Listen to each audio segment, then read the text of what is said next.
After 2.5 days of spending time with the family in Florida, the father was driving me back to the airport. He kept pointing out every community, and he said, "Tim, how are you going to give them the things that you've taught us over the last 2.5 days?" He wanted to point out that it didn't matter who it was, that they would all benefit from the things that we'd been talking about, the processes we'd put in place over those 2.5 days. That was 18 years ago, and as we know, technology has advanced greatly, but so has the complexity of family life. Today, there's more mental health medication being prescribed. There's more therapy sessions happening than ever before, and yet what we see is an increase in depression, anxiety, kids who are struggling with getting out of the house, gaming addictions, school refusal, substance abuse. All of those things are on the rise. The key is that we need to strengthen the entire family system.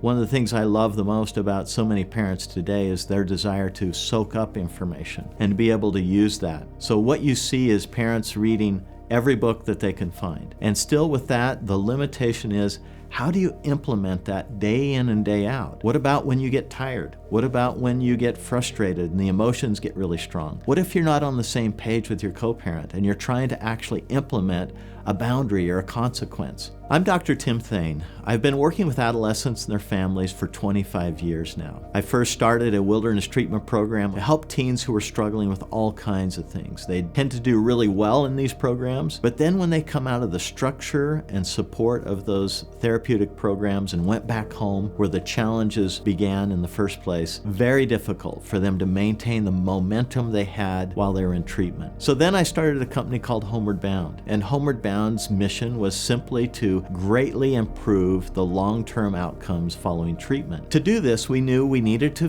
work on the context of the home environment. We needed to help the family system where they were going to be. And so we literally would fly our coaches around the country into the home for 2.5 days to set up the structure, create the expectations, teach them about communication, help them to learn emotional management skills, and create a home team of support around them. That's what I was doing in Florida. I was helping them apply true principles. Though you can't completely replicate the experience of having a professional in your home, what we've done is we've taken the experience of decades and thousands of families and created the Trustyy app. This app helps facilitate that kind of learning, consistency, and follow-through for any and all families. Parents have a tool to manage chores, manage and set expectations, check in with their teen, get on the same page with their co-parent, in-app messaging inside the family, managing screen time, app controls, and so much more. We're able to do that now for less than the cost of a pizza. The Trustyy app makes home life and parenting easier and ultimately strengthens the trust in your family.